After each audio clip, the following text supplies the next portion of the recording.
Dottore Ragozzini, come mai ad Agrigento? Io sono il rappresentante manager di Eleonora Pieroni, che è la presentatrice di oggi e domani della manifestazione. Senta, che ne pensa del Mandorlo in Fiore in generale? Una Il festa? Mandorlo in Fiore io 20-30 anni fa l'ho organizzato e lo feci presentare a Gianni Minà. Credo che sia una delle manifestazioni più importanti in Italia, ma credo forse anche in Europa. Senta, lei rappresenta un'icona del mondo dello spettacolo, lo sappiamo tutti. Ecco, cos'è che le è rimasto più impresso della sua carriera? Della mia carriera? Beh, devo dire la verità, tutti dicono i festival di Sanremo che ho organizzato, che sono stati di grande successo.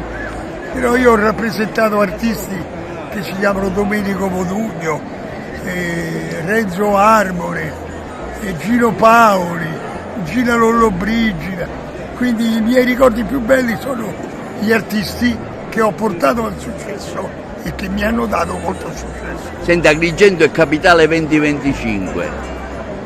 Guardi, grande soddisfazione per me, perché mia madre è di Porto Empedocle e quindi sapere che la città di mia madre, Porto Empedocle è Agrigento, diciamo, Sì, certo.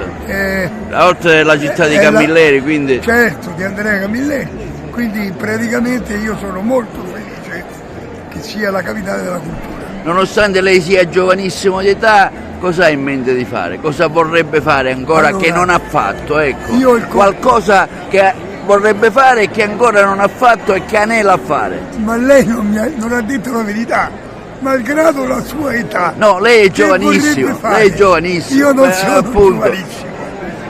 Quello che io voglio fare è finché aver voglia di fare. Poi quello che viene, viene.